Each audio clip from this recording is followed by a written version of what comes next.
আসসালামু আলাইকুম। আগামী 25শে ডিসেম্বর বিএনপির ভারপ্রাপ্ত চেয়ারপারসন তারেক রহমানের দেশে আসার কথা, মোটামুটি বিষয়টি চূড়ান্ত। এবার হয়তো তিনি সত্যিই আসবেন, যদিও গুঞ্জন রয়েছে শেষমেশ তিনি আসতে পারবেন না, এবং সেই জায়গা থেকে অনেক ধরনের খেলা শুরু হয়ে গেছে তার আশাটা, দেশে ফেরাটা আটকানোর জন্য। এর আগে আপনাদেরকে জানিয়েছিলাম যে তারেক রহমানের জন্য জীবনের যে ঝুঁকি রয়েছে, তার নিরাপত্তার জন্য ভারত এবং যুক্তরাষ্ট্রের সিগন্যালটা খুব প্রয়োজন, এবং ইউরোপের একটি দেশের মাধ্যমে বাংলাদেশের উগ্রবাদী একটি গোষ্ঠী তার জন্য হুমকি হয়ে আছে। আর যার কারণেই ডক্টর ইউনূস সরকারের উপরে নিরাপত্তার ক্ষেত্রে তিনি আস্থা রাখতে পারছিলেন না, বিধায় যুক্তরাষ্ট্র এবং ভারতের পক্ষ থেকে তার নিরাপত্তার বিষয়টি এনশিওর করাটা খুব বেশি প্রয়োজন ছিল। আমি এমনটাই বলেছিলাম, এবং যতদূর জানা গেছে যে এই দুই রাষ্ট্রের একটি জায়গা থেকে মোটামুটি তার নিরাপত্তার বিষয়টি নিশ্চয়তা দেওয়া হয়েছে। অনেকে বলছেন যে 25শে ডিসেম্বর তারেক রহমান যাতে দেশে ফিরে আসতে না পারে, তার জন্য বড় ধরনের একটা বিশৃঙ্খলা সৃষ্টির চেষ্টা করা হচ্ছে বিশেষ একটি পক্ষ থেকে। খুব স্বাভাবিক, কারণটি হচ্ছে তারেক রহমান যদি সত্যি সত্যি দেশে ফিরে আসেন, তাহলে পুরো বাংলাদেশের নিয়ন্ত্রণ বিএনপির হাতে চলে যাবে, তারেক রহমানের হাতে চলে যাবে। সেই ভয়, সেই আতঙ্ক থেকে উগ্রবাদী সাম্প্রদায়িক গোষ্ঠীর কোনোভাবেই এটি চাওয়ার কথা নয় যে তিনি দেশে ফিরে আসুন। এটা তো ওপেন সিক্রেট। জামাতে ইসলামীর এই মুহূর্তে প্রধান শত্রু বিএনপি।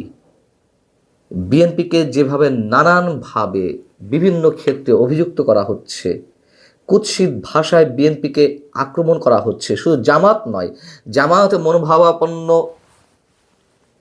এনসিপি সহ আরও বেশ কয়েকটি দল এখন বিএনপিকে টার্গেট করেছে। আওয়ামী লীগ তো মাঠে নেই, সেই জায়গা থেকে এখন বিএনপি তাদের মূল শত্রু। বিএনপিও অনেক ধৈর্য দেখিয়েছে, ধৈর্য ধারণের পরে শেষমেশ এসে বিএনপিও আক্রমণ করা শুরু করেছে জামাতকে, এবং ইতিহাসের জায়গা থেকে 71-এ জামাতের কী ভূমিকা ছিল, যুদ্ধাপরাধের ক্ষেত্রে কোন কোন ব্যক্তির বা কোন কোন দলের ভূমিকা কী ছিল, সেসব মোটামুটি তুলে ধরা হচ্ছে বিএনপির বিভিন্ন পর্যায়ের শীর্ষ নেতৃত্বের জায়গা থেকে। এবং কারা দেশের মূল শত্রু হিসেবে নিজেদের পরিচয় তুলে ধরেছে সেটিও স্পষ্ট করা হচ্ছে খোদ তারেক রহমানের পক্ষ থেকে। এই কথাগুলো এই কারণেই বললাম, জামায়াতের আমির ডক্টর শফিকুর রহমান তিনি হঠাৎ করেই লন্ডনে গেছেন। তার এই লন্ডন সফর কেন, কী উদ্দেশ্যে? জামায়াতের পক্ষ থেকে বলা হচ্ছে যে যুক্তরাজ্য সরকারের একটি প্রতিনিধি দলের সঙ্গে পূর্ব নির্ধারিত বৈঠক রয়েছে, সেই বৈঠকে অংশগ্রহণের জন্যই তিনি সেখানে গেছেন, এবং এর পরবর্তীতে তিনি সৌদি আরবে যাবেন উমরাহ পালন করতে। আবার এবারের সফর সম্পর্কে যখন জামায়াতে ইসলামীর ইউরোপের মুখপাত্র ব্যারিস্টার আবু বকর মোল্লার কাছে জানতে চাওয়া হয়েছিল যে কী উদ্দেশ্যে তিনি লন্ডন গেলেন, তিনি এবার বলছেন যে বৃহস্পতিবার কোনো এক সময় এটি আনুষ্ঠানিক সংবাদ সম্মেলনের মাধ্যমেই ডক্টর শফিকুর রহমান সাহেব ক্লিয়ার করবেন যে এই সফরের উদ্দেশ্য কী। মানে এখানেও একটি কৌতূহল। প্রথমে যে আমাদের পক্ষ থেকে বলা হয়েছে যে যুক্তরাজ্য সরকারের একটি প্রতিনিধি দলের সঙ্গে তার বৈঠক রয়েছে, আর পরবর্তীতে আবার ইউরোপের মুখপাত্র জামায়াতের তিনি বলছেন যে সংবাদ সম্মেলনে স্পষ্ট করা হবে। এত রাগ ঢাকার কী আছে, এত রহস্য তৈরি করার কী আছে? তাহলে আমরা ধরে নিতে পারি রহস্য কিছু একটা আছে।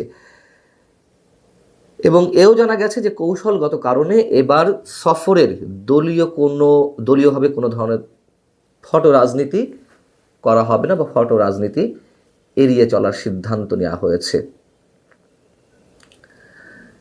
আবার অনেকে বলাবলি করছেন, গুঞ্জন চলছে যে লন্ডনে বিএনপি ভারপ্রাপ্ত চেয়ারম্যান তারেক রহমানের সঙ্গে জামাতে আমিরের কোনো বৈঠক হবে কিনা, বা এই ধরনের কোনো বৈঠকের উদ্দেশ্যে তিনি আহ, লন্ডনে গেছেন কিনা, এই জায়গা থেকে জামায়াতের আবার কেউ কেউ বলছেন যে এ ধরনের তথ্য তাদের কাছে নেই। তার মানে যদি সত্যি এ ধরনের কোনো সম্ভাবনা না থাকতো তাহলে একবারে উড়িয়ে দিত। অনেকে সেই জায়গা থেকে ধরে নিচ্ছেন যে তারেক রহমানের সঙ্গে অতএব কোনো ধরনের বৈঠক হলে হতেও পারে। প্রশ্ন হচ্ছে যে জামায়াতের আমিরের সঙ্গে যদি তারেক রহমানের কোনো ধরনের কোনো বৈঠক হয়েই থাকে বা হওয়ার সম্ভাবনা থাকে, তাহলে কি আলোচনা হতে পারে সেখানে? নির্বাচন ছাড়া তো আর কোনো ধরনের কোনো কিছু আলোচনা হবে না। সেই আলোচনাতে তাহলে কোন বিষয়গুলো আসবে? আবারও সেই আসন সমঝোতার, নাকি অন্য কোনো বিষয়? নির্বাচন পিছিয়ে দেওয়ার নানান ধরনের ষড়যন্ত্র তো নানান পক্ষ থেকে রয়েছে। আওয়ামী লীগ যেমন ঘোষণা দিয়ে রেখেছে যে ফেব্রুয়ারি নির্বাচন তারা প্রতিহত করবে যদি আওয়ামী লীগকে নির্বাচনে অংশগ্রহণের সুযোগ না দেওয়া হয়। আবার যারা নির্বাচন বলে বুলি আওড়াচ্ছেন, এই দলগুলো যে কোনো অবস্থাতেই চায় না নির্বাচন ফেব্রুয়ারিতে অনুষ্ঠিত হোক, তখন তারা বলে রেখেছে এর আগে গণভোট দিতে হবে, এর আগে সেই করতে হবে, এই করতে হবে, নানান ধরনের কথাবার্তা।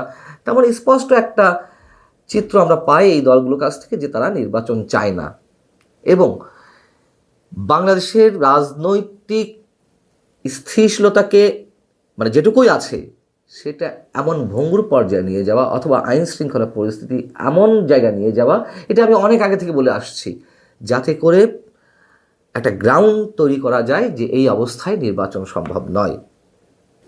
এই সব জায়গায় মানে এই বিষয়গুলো মাথায় রেখে তারেক রহমানের সঙ্গে নির্বাচন পিছিয়ে দেওয়ার ক্ষেত্রে কোনো আলোচনা হবে, নাকি ফেব্রুয়ারিতে নির্বাচন আটকানো সম্ভব নয় যদি তারা এটি মনে প্রাণে বিশ্বাস করে, তারা যদি ধরে নেয়, সেক্ষেত্রে আসন সমঝোতার কোনো আলোচনা হবে?